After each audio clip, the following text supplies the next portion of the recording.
President Bola Ahmed Tinubu has accepted the resignation of Jeffrey Uche Nnaji, the former Minister of Innovation, Science and Technology, amid forgery allegations levied against him.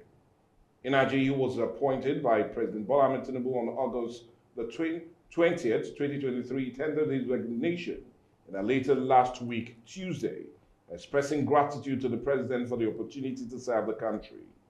Nnaji's resignation comes amid a lingering controversy over alleged certificate forgery, questions surrounding his academic qualification from the University of Nigeria in Nsukka.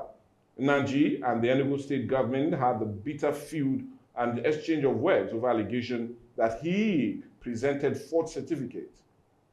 The disputes intensified after the Federal High Court in Enugu rejected Nnaji's bid to stop the university from releasing his academic record, saying the university had the right to do so. Whether this prompted the minister to resign or not, many feel it was right thing to do to end the unnecessary controversy and drama and distraction as it concerns governance. But the truth still remains. Should public office holders not be accountable to their actions on their actions? And how can accountability be restored in the Nigerian polity? Well, these and more as it concerns accountability and leadership in governance is what this edition of Dialogue is all about. As we also take a cue from the recent resignation of the former Minister of Innovation and Science. Like I said, accountability in governance is what we are looking for, taking a cue from that very resignation of no other but Mr. Godfrey Uche Nnaji. Well, anyway, we're not resigning and talking about it, but rather starting to do so on the show today. Like I said, we'll be talking about accountability in governance and how that is really needed if we really do want to change the narrative that will be faced off or right here in the country. And anyway, to help us look at this issue, he has no bit of remorse as it concerns that very resignation. And he also told me that he's indeed grateful that governance need to be restored in the highest of all form. And I'm talking of no other person but Comrade Emeka Owokocha. Is of the Civil Society of Good Governance and Democracy in Nigeria. Good morning and welcome to the show. Yeah, good morning, Mr. Mike. Thank you very much. Well, he resigned last week, Tuesday, and undermining, he claimed that it was not out of guilt he resigned, but rather wanted there to be no distraction as it concerns this very administration. But many feel his claim, he might just be economical with the truth, as his claim might not really hold water. But my question now is, I want you to indeed help us look at this whole drama and brouhaha centered under what had transpired, especially knowing that it started with Premium Times when they published an investigation exposing how he allegedly forged his degree and NYC certificate. So for you, what's your view about this whole issue? Yeah, I think this is a reminiscent of the saying that he that goes to equity must go with clean hands. I found that Nnaji's action by wanting to stop the court, by running to the court to stop UNM from releasing his academic record. Okay. I think whoever advised him to take that action didn't advise him well, because if there is a doubt of your academic record, right, and the university is willing to make it public, he ought to be the one that will even nudge the university to just do it without wasting time, if he is sure that his hands are clean. That action he took, tends to give some persons reasons to want to believe that truly his academic records have something to really doubt about. Yeah. But another angle of it is that the development tends to cast a shadow, a very huge shadow on our transparency index in this country. Recall that he was a minister. Yeah, for 2 years. Prior to you becoming a minister, there is this verification exercise, or if you like, call it vetting exercise, that ought to have been undertaken by the DSS, right? And even the Senate. Yeah, I will plead with Yes. you. We'll come to all Yeah. of that because I really want to know whose fault Yes. this is. But let's still remain with the drama. Now, do you feel, because what he claimed to say was, okay, I've been there for 2 years and none of this came up. But rather, it only started when he started having issues with the Enugu state governor on account of different party lines. That's when, and not only that, it has been alleged that Governor Umba is trying to go to the APC. And Nnaji has always been a stumbling block, knowing he's one of the highest ranking member of the APC in that very state. So do you see a political undertone in all of this drama? It's going to be, it will look pedestrian if you want to like weave political sentiment into what is happening. Because he was a minister for 2 years. Yeah, I'm Nothing saying, came out of all of this. Yes. Only recently we started Nothing hearing. came out. Yeah. This is Nigeria. Yeah, he has been there Yeah, for 2 nothing years. came out. with this If there had been an error, right? Just as we are still going to discuss on this matter going forward. Yeah. If there had been an error and nobody knew about it, there are people that have committed crime in this country and the crime has not been unearthed. Yes. They are working as free men in the street, not until they have been indicted. So what I'm saying in essence is this. We shouldn't whip political sentiment into it. There's an allegation that you forged a certificate. Only that statement should inspire you to prove your innocence. Beyond all reasonable doubt. Reasonable that. Knowing full well that the UNN is not cast in the moon. It's just at the backyard. Not to UNN, even people who call the media, grant a press briefing. This is exactly what kind of indictment that want to rubbish my hard-earned Reputation. personality.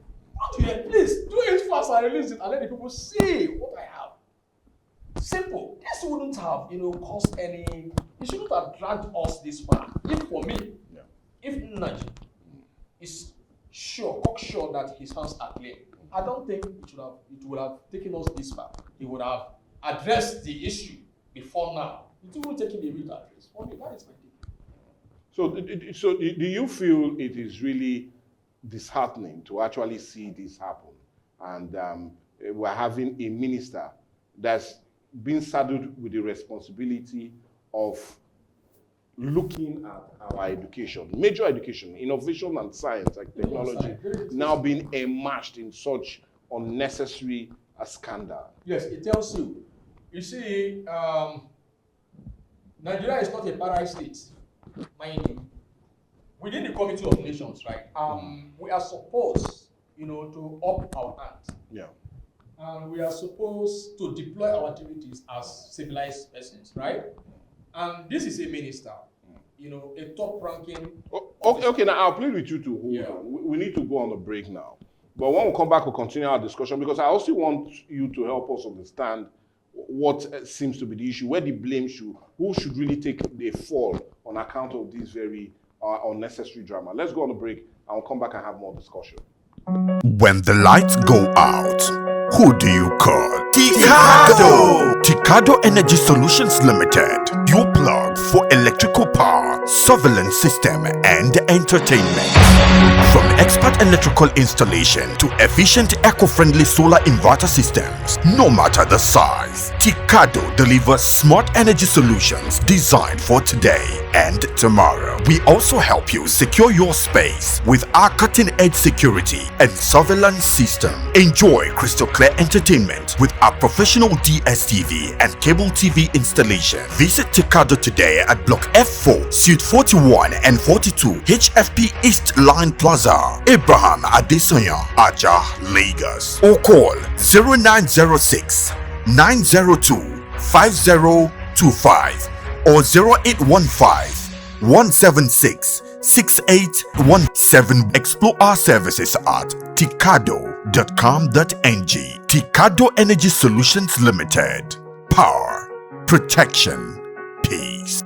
Well, we need to welcome you back, and we're still with Dialogue today. And on Dialogue, we're talking about accountability and governance, especially looking at all of that drama that took place last week, or rather climax last week, Tuesday, when we had the Minister of Innovation, Technology and Science, Godfrey Uche-Nnaji, finally resigned, training in the towels, and actually saying, well, anyway, I don't understand to be more of a distraction to this very administration, but many are feeling, well, it looks as if he has more to tell us, especially as it concerns the allegation levied against him that he forged his certificate, not just his university credentials, but that of also the NYSC. And anyway, we've not heard from that very Nigerian youth corps yet, but anyway, we're still waiting to see if they will also give in to say, well, that very certificate being issued by Nnaji as a discharge certificate seems to be also forged. But anyway, we're keeping our fingers crossed to see how more of that drama will unfold. But anyway, we're still right here in the studio. And like I said, we still have no other person but public analyst and a member of the civil society organization that are talking about democracy and good governance. And I'm talking of no other person but Mr. Emeka, Comrade Emeka Onwukocha. Now, Comrade Emeka Onwukocha, let's come to it now. Yeah. I was opportune to read a piece in one of the major dailies. In every way, also saying that, well, this seems to be new in our political journey, getting a minister to resign. We'll come to all of that. But my question is, that very piece, in a way, praised him for taking that bold step in resigning, rather than being in office and immersing this whole drama. But my question now is, did he resign on his own account? Because the reason I'm asking this, there's a recent Saturday investigation by Punch newspaper claiming that he did not resign on his own accord, but was rather invited to the presidential villa on Monday and was given a directive by Mr. President, or rather the presidency, to step down. Hence, he went forward to resign. So my question, should we really believe that he was pressured to resign, or you felt he did the most honorable thing, and that was taking the bull by the horn and throwing in towels? I'm surprised. I really want to get your reaction to this, because your smiles are not really funny. You see, let me like try and marry this to what happened during Yakubu Gowon's regime. Okay. There was this very powerful minister called, I think, J.S. Taka. Very, very powerful. So he had a problem, with one very businessman too, Mr. Godwin Dabo. Okay. You know what? Dabo was aggrieved, so he proceeded to Federal High Court, Lagos, to swear to an affidavit to claim that Mr. Taka was very corrupt. Okay. So the press feasted on that development and never let go. It became a thorn on the flesh of Taka until he could not resist it. He had to resign. So it now crept into the Nigerian literature saying, as in, if you Taka me, I will double you. So it's more or less like a replay. You recall that the media, have feasted on it. Yeah. Right? Yeah. And you don't even know the extent the media will go. This is just the beginning. The media is ready to go extra mile. And it was the media that brought it all out. That's what I'm telling you. Yeah. So Premium Times brought it out, and they are still ready to keep pulling the string until the man Uche Nnaji resigns. No, not even that invitation. He wouldn't have been a comfortable man in the Nigerian political scene when his name is being rubbished. And the manner, the future articles should be written about him, is such that he cannot endure the pressure other than doing the needful. So he being summoned by the presidency, is one aspect of checkmating the integrity of people in public office. Because so do you feel the presidency were the one that mandated him to resign? Let me tell you, the presidency could mandate him. In short, the president does not even need to mandate him. It ought to be an order. We ought to have, an institution that addresses issues of this nature. That once we have found one thing in the course of your duty, you don't need to be invited. For sincerity and integrity's sake, you need to do what? Throw in the towel. And that is exactly what it ought to be. But because we find ourselves in Nigeria, where all manners of wrong could happen, especially when it happens within this political circle, and nothing will happen. No person should be prosecuted. This is not the first time we've seen our high public officers be indicted for forgery, right? We have seen it. In 1999, we had the person of Salisu Buhari, who emerged as the Speaker of House of Representatives, where he went as far as forging the certificate of Toronto University in US. So that is for him, and he too threw in the towel because he was no longer comfortable because the media swooped on it, and Nigerians were eager to see that, he leave that office because it's an indictment, it's a dent on our policy. So not only that, what about Kemi Adiosu? Yeah, we have a lot of them like that. So it is not the first time we are saying it, but then it has one very plain fact. Sorry fact indeed, because how did these guys, find their way there to the helms of power? But do you feel it would have been more honorable for him if he were resigned without the president telling him to do so? Which would be more honorable? Would it not be more honorable for him to do so without the presidency calling him to the presidential villa and giving him that directive? That's the conjecture that he was invited to be. They did not make open the discussion between him and the presidency. We're only trying to believe that the man must have waded the big stick or compared him to say, please, you have to leave the scene before it turns something else. But ordinarily, being a honorable member, as it were, a honorable minister as it were, because I tell you that he more or less shot himself in the foot when he went to court to stop UNN. The very school you claimed, issued you the certificate, is ready to publish your certificate for clarification. You went to court to stop it. So what does that? So that's more like indicting himself. It's an indictment. You don't even need anybody to tell you that. My Cray, if I bring an allegation against you that you do not have the certificate you are paraded, and you are cocksure that actually you merited that certificate, and your university is ready to publish, you have to upload it. Please do it now. Please, don't waste time. But you went to court to stop your university. So what prompted that idea? That means you have something, you have dirty something in the cupboard, skeleton in the cupboard that you do not. But what he told us, or what he told the press, was that he will not be bamboozled, pushed into releasing his result. Nobody would mandate him to. He does that on his own accord. Hence, that was why he went to the court to stop the University of Nigeria in Nsukka to do so. So he felt he had no explanation for anybody that feels so, that if they needed it, they would have gone to the school himself to clarify, rather than talking of a public officer. You are paid with taxpayers' money. You are answerable to the people. Where is accountability? See, if we are same people, I always make this statement, right? Anywhere I have opportunity to speaking to my people. If we are same people, Nnaji, would not utter such a statement. Do you understand? Do you know what it means to be a minister of Federal Republic of Nigeria? Not even a minister in charge of a critical sector, Minister of Innovation, Science and Technology, for that matter, and a prominent media outlet, has come up with an allegation so weighty as that. You are not telling that nobody would compel you. Only that you're a public servant, you have become our responsibility. We have the right to query and question you and interrogate you because we are paid with taxpayers' money. So if you think you are not answerable to Nigeria, you better quit the seat. So that statement he made, is more of another indictment on him because it appears he does not really, not only him, it appears the Nigerian public servants don't really understand the gravity, or the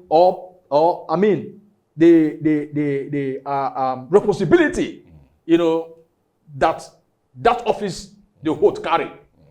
If he understands it, he wouldn't make this statement because he owes us a duty to actually live right and to ensure that his hands are clean. I tell you, that he that goes to equity must go with clear hand. So it appears that his hands are stained. That was the reason he ran to the court to stop UNN from issuing his public record. Who does that? So Mr. Nnaji should know, and he knows that he will not be able to wage the fire. That was the reason he has to resign now before more harm is done on his integrity. Well, we are still talking about integrity because that's where I want us to go now. And let's look at the integrity of the vetting agencies in making him finally take that very job. When President Bola Ahmed Tinubu submitted his name way back in 2023, we had the DSS swooping in and doing their own investigation. We had the Nigerian Senate, the Red Chambers, also doing their investigation. So my question now is, who should take the fall for this? Who should take the blame for this? Should it be the Red Chambers for not screening properly, not going forward to check all the needed credentials? Or should it be the DSS who are saddled with the responsibility of vetting this minister? Or a third one, should it be UNN itself? Because the reason I say this, I could still remember vividly well, in December of 2023 rather, the registrar then, one Selim Unambulum, came out to say, she spoke with Gazette papers to say that Nnamdi graduated from the university. Only had to recount her statement in May and October of this year. So my question, who should take the blame for this? Currently, as it stands now, the president should take the blame. Do you know why? As it stands now, this issue allegation, came to limelight. It's not more than 2 weeks now. Good. It's enough for the president now to make an assertive statement, calling DSS to order, calling the Senate to order, calling the SGF, Secretary to the Government of Federation, to order. Since he didn't do it till this time, he has to take bulk of the blame before we now trickle down now to looking at the TSS. Okay. Well, if you feel the presidency should... Currently, now, he should take the blame now. Because he hasn't said anything. We expect him now to call these institutions now to order. They hasn't done that. So why is he waiting? So that's what they tell you. That's it tell you. The tolerance, the condonement of things that have put us in a state of disregard over the years. How do we explain it? The vetting process ought to be thorough. For the DS, the essence of DS coming in is to protect the interest and integrity of this country so that, the real men will represent that hallowed office. And they came out, with their recommendation that this man was clean. Automatically, that means they saw those certificates and endorsed them. They must have done the verification, even to the university, let's assume, because that is the essence of it. They must have gone to the university and they certified it okay. Now, DSS claimed that they were misled by the university. Okay. They requested for, because we have a written statement from the DSS. When we do this every time on Dialogue, we take time to investigate, do our own research. And we found out the DSS said they wrote to the university as of then. Only for the registrar, Selim Nambulum, to come out to say, well, DSS, yes, he graduated from this institution, or he went to, as now she's claiming, because she claims, she said, yeah, he went to the school. Whether he finished, he did not finish, he went, which everybody understands, he went. Now, DSS felt that was misleading. Now, take it now to the Senate. Senate felt if DSS could vet, they also feel that DSS has done their job. Okay. Take it to the institution. Oh, he came to the school, but did not graduate. Okay. So this is the narrative as it concerns these three major institutions. I love you, sir. You are giving us ground to further indict them. Now, you felt, you have not seen that you were misled. Has DSS taken an action against the woman? Mr. Mike, let us put this thing, let us throw this card before the public. I don't want to take a side here. I'm a passionate Nigerian who is standing on the fence. Yeah. DSS has come to say, now you have known you were deceived or misled. What action have you taken against the woman? That misled you. So if you're not taking action timelessly against the woman, it further does what? Invalidates that your claim. As simple as ABC. So what action has DSS taken? What action has Senate taken? Because when I was in the police force, when there's an issue, every person tries to ensure that you clean your table. You lay your hands bare, clean. You provide your evidences so that you just will not be that. As you are doing it, every other man does so. So at the end of the day, we shall know where the buck should go. So if DSS has not done anything, Senate has not done anything, that tells you there is culpability. See, this is a national issue that wants to malign the integrity of this country, as in, how do our public officers emerge? And if there's no proper scrutiny, that tells you that we are not safe. A foreigner could come and masquerade as Nigeria. I will make him the Minister of Defense. That is how it is. That is how serious it is. An enemy who will masquerade as Nigerian will come. I will make him the Attorney General of the country. Are you not going to found this? I wonder how that is the mess. That is the mess. You see, we have stayed too long in this mess. You know, it has more or less like become a routine, a norm. So certain things, you know, that will cause Nigerians to scream blue murder. They don't even inspire us to do that, because it appears nonsenses have become the order of the day. But ordinarily, let us talk about it seriously, the way it should be. This kind of narrative ought not to find its way within our political scene. That tells you that there are some persons that are ready not to do the right thing. And the basic must be well done. You know, consequence management must be seen to be pronounced and ensure that these hallowed offices are not desecrated. Because the way it is going, it tells that we are not serious people. Look at the minister, look at a speaker of House of Assembly. How did they pass through the screening? Nigerians are making mess of these hallowed offices, and we cannot tolerate it any longer. The DSS, I can tell you, do not have any concrete evidence or concrete reason to exonerate themselves. Neither the Senate. But the presidency, like I tell you, ought to have done something. And if they fail to do something, the box of blame will still be on the table. Okay, now let's talk about tolerating. And let's talk about a change. Yeah, because you feel we cannot tolerate it. But can we not commend it? I know you will be a bit surprised with this question. Should we not commend this action taken by Nnaji? Because you will agree with me that is a thing of surprise to many. And it's quite rare to find a minister in Nigeria resign. I'll take your mind back. He will be the third in the rank of ministers that have resigned under the return of democracy since 1999. If you take your mind way back to 2018, Kemi Adesho, under the late former president Muhammadu Buhari, resigned in 2018. Go to 2008, under Yar'Adua administration. Also, we had a minister, and we're talking about Adenike.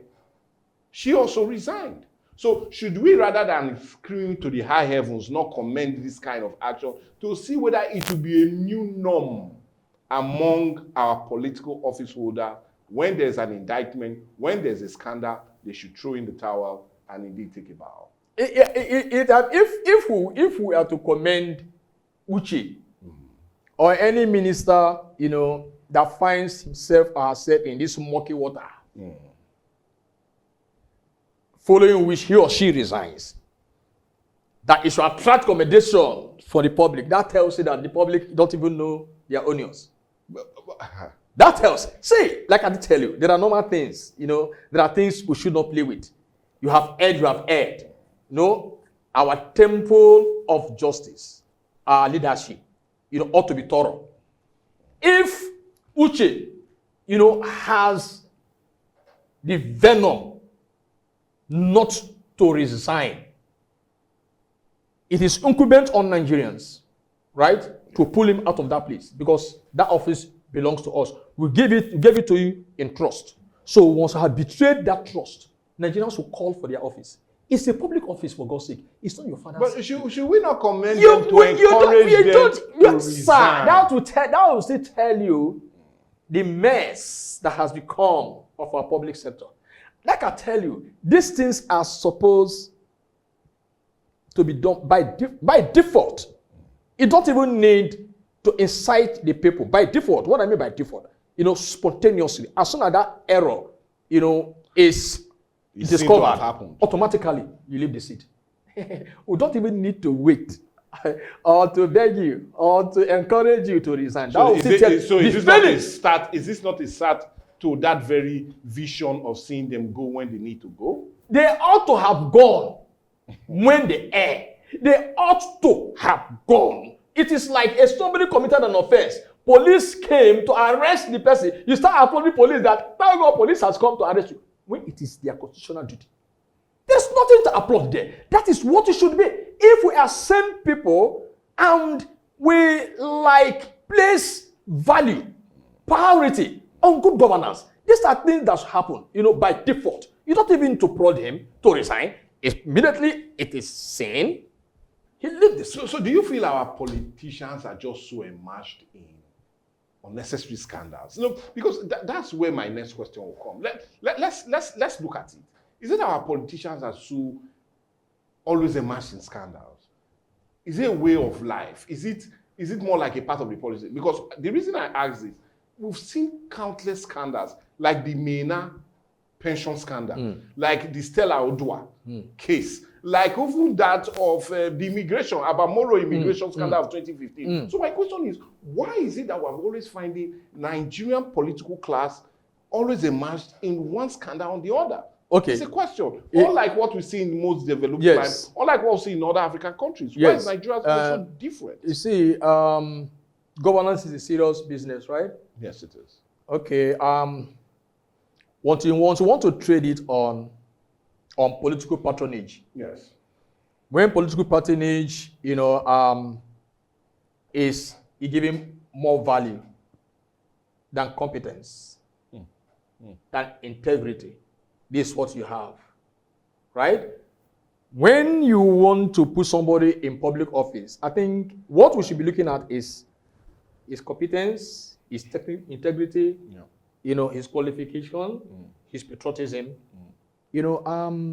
political affiliation or political patronage, shouldn't be among any of them the major thing we should go for. But in the Nigerian political setting, it is all about my own person. I want my person to be there, not minding what character is that. Okay. And for the fact that most of our institutions are not independent, right? The man that appoints, still has control over them. For instance, take your overwhelming power. Yeah, for instance, take your INEC, right? If INEC is independent, it shouldn't be the presidency that will be appointing the INEC chairman. Let us start from there. Now, they say he that pays the piper dictates the kind of tone he will play. Most certainly. Whether I like it or not. But they will want to make it look as if the president is totally detached from that office. Who told you? Who you appointed? By the time he's appointing him, by the time you will have a tete-a-tete in the inner room, would you be there? So these are things that are happening. They are running Nigerian economy, Nigerian political scene like their private estate. These are colleagues. These are people who are brought together by one kind of fraternity or the other. So at the end of the day, they are bringing their own man into here, not minding whether he has passed the acid test. And even if to pass through the acid test, they will still manipulate the process because the person you are putting there to test, will tell him, do this. So the whole system is corrupt. It's laden with corruption. And what we are now seeing at the tail end is the evidence of the mess that has become of our public sector and all the systems, put together. So the whole thing is a charade. So that is why we are seeing all these scandals. Ordinarily, why must there be a scandal? There shouldn't be a scandal. So a scandal, when you have the DSS, who should do due diligence job to ensure that the right person, what is it a difficult term to screen somebody's certificate? If you have a thorough biometric and result verification database that are thorough, that are top notch, would we be having all these problems? But when you do not put all these things together, just to create an avenue, for people to circumvent the system, that's exactly what you get. Will they go to US? Will they go to US and want to take an appointment and they will not be properly verified because the data, the biometric database, result verification database are thorough and they are top notch. You cannot evade it, you cannot circumvent it. But here, do we have one? That is the reason DSS could say that the school misled us. How? When the data would be accessible by you. You don't even need this code. You don't even need this code. You're only going, you have the code. You go to the data, you see everything. But you don't have it. So they always want the human factor, to do a recommendation and send to you. And once you do not make frantic effort to see that human interference is reduced to the barest minimum, this is exactly what you'll be getting across board. And that is what has put us in the mess that is hurting us currently. So we have to wake up. These are learning points if truly we really want to learn, right? So that in time coming, right, we won't be having this kind of scandals again, rotting our system, because it doesn't present us as a people who understand the mechanisms of good governance. Because this is where the bad governance starts from. Because if you don't get the right men in the right places, what do you expect them to do? That's what I'm saying. That's what it is. So the first is integrity. If integrity is not prioritized, so what we are getting is what we are getting. Now you talked about our lack of strength of our institution. And yes. There's one institution I want us to look at and see if they can also be held culpable in lack of transparency as it concerns good governance in the country. And one agency, or rather one sector, I want us to look at is the judiciary. Good. We've had countless of cases in court that are still lingering on account of mega scandal. One readily come to mind is that of Yahaya Bello. We still have the courts, they've not even taken a decision on that. Another major one is the former governor of the Central Bank of Nigeria, Godwin Emefiele, who, funny enough, had almost 700 and something buildings, duplex alone in Abuja. Weighty evidence that are already there, and yet he has not been convicted. So will you put most of the blame on our judiciary and their lack of bite in dealing with these issues? Hence we have see, Mike, it's a vicious circle. You see, we're only trying to reinvent the whole system. Okay. The rots are there, seated, characterize every sector. The judiciary says they have a very prominent and inspiring statement that it is the last hope of the common man, the court. Is it not? Yeah. You know the implication of that? The ordinary person, so to say, who has no money, who cannot wage Case. the war, right? He runs to the court, and he'll be what? Secures. His rights will be protected. All right? But is that what we get today now? No. See, it's a country where it appears the bourgeois, are given a different treatment. It's more or less we're operating different laws. These laws are for the bourgeois, and these laws are for the talakawas. They have nots. And that is exactly what I have seen. In the lack of Emefiele, how long will the case stretch? How long will the case go on? People are there scuttling it. People are there ensuring that the case does not see the light of day. It's a corruption case, right? Yeah. Due diligence is deployed. Since this government came on board, it's enough, to finish that case. So do you feel you are dragging their feet? People are there to scuttle the system, to make the system not run, to make it look so lethargy, to Herculean, when ordinarily it's not Herculean. Okay. Because of the corruption that have been deployed into every sector. Every Nigerian public sector is immersed in corruption. No one is exempted. Judiciary, the police, the army, the civil service, just name it. All of them enmeshed, deeply seated in corruption. And most of their deployments, most of their actions, are, patterned, by corruption. And it is not corruption, it appears that sector does not exist. That's exactly why you are saying that these things, can't just, they look so difficult to manage or to handle. What is in the court case? What's in the Emefiele case that cannot be done with over 2 years now? What? And we're surprised that it will drag on. This administration will time up. If God helps the president, he comes back again. The case keep dragging. What case is it? You don't need rocket science to deal with such issues. We still have Dasuki in jail. Obviously. Yes. Yeah, Dasuki. That's almost 10 years now. Yeah, Dasuki in jail. Mr. Mike, I have said it here that if if our government want to really deliver good governance, we have to expand our prisons and start building new ones. I told you that every public office, as soon as you're leaving that office, your next sabbatical leave you'll be in the prison. I didn't say that. I said that here. Because all of them even know, they are fantastically corrupt. All of them know. I don't even need to tell them. Because if you are saying you're not corrupt, now I will tell you, when you got into office, how well were you? How rich were you? And when you get out of office, how rich were you sincerely? You definitely know, how corrupt our public officers are. They have stolen this country right from time. The country has been bleeding.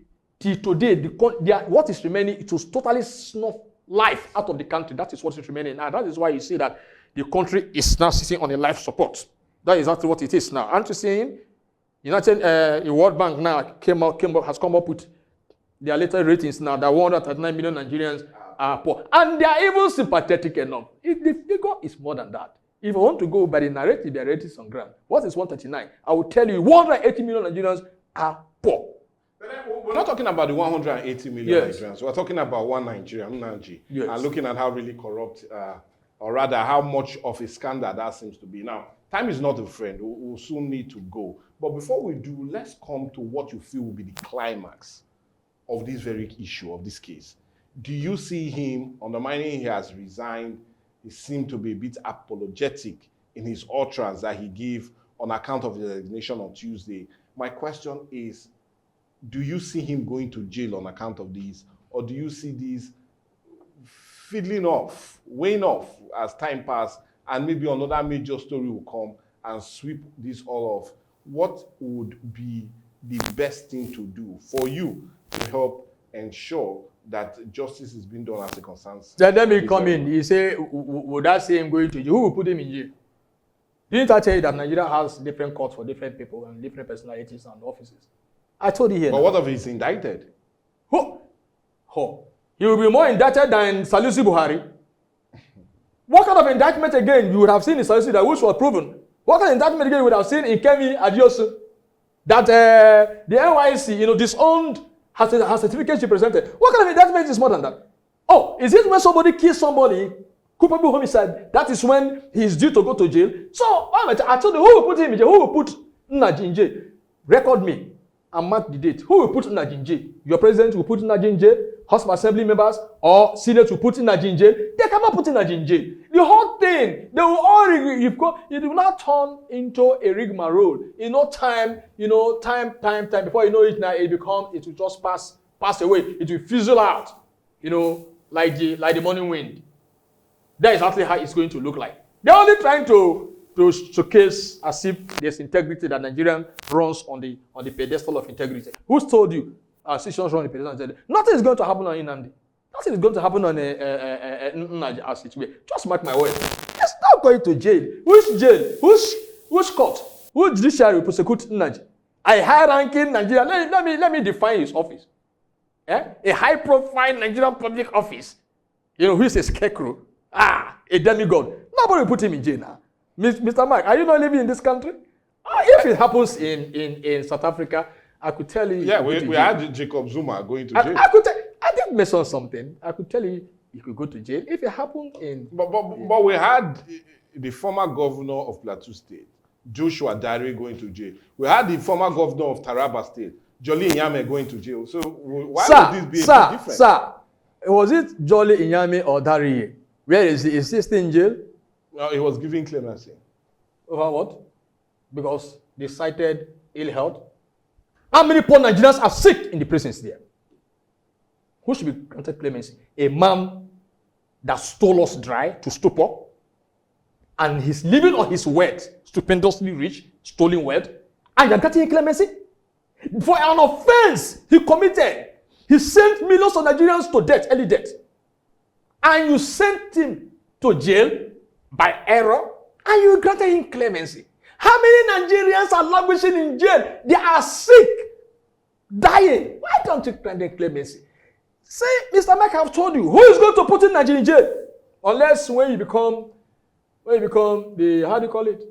the chief officer of Nigerian Well, Judiciary. anyway, I'm right here. I'm not a barrister yet. Nobody is So, going to put it. Energy is going to work a free man. Okay, well, anyway, it has really been a free discussion, and I really need to thank you so much. And I'm talking of no other person, but Comrade Emeka Onwukocha, who does not hide any ground of, truth, and he dishes it out the way he feels, for coming put and helping us to really do this. And I really need to thank you so much, Comrade Emeka Onwukocha. Time is never a friend. We might really call you to see, let's see how it goes. Maybe your predictions will be faulty. And I'll really love to bring you here. And My predictions are cast on stone. Nothing is going to change it. Naji is who is going to put Naji in jail? Unless when you become the chief judiciary officer. That is well, anyway, I doubt if that one will ever happen. But anyway, I'm right here in the studios of Atlantic. And I need to thank you so much, Comrade Emeka Onwukocha. He's of the Committee for Defense and for Defense of Democracy and Good Governance for coming and doing this with us. We really appreciate it. May God bless you guys. You guys are doing wonderfully well. God bless you guys. Thank you so very much, Comrade Emeka Onwukocha. Well, that's more like a wrap for us today on our dialogue. You do know what I will always say. Please, let's get your comments, contributions, and reaction as it concerns this very topic. Do you see the former Minister of Science, Innovation, and Technology going to jail on account of this, or should he be indeed praised to high heavens on account of his resignation? All of that, go drop your comments. Let's get to hear from you. And also remember to share, like, and also to spread the word. Dialogue on Viewpoint is always doing or really looking at topics that indeed are pressing as it concerns the nation. But for me, Michael Gobadia, God bless you.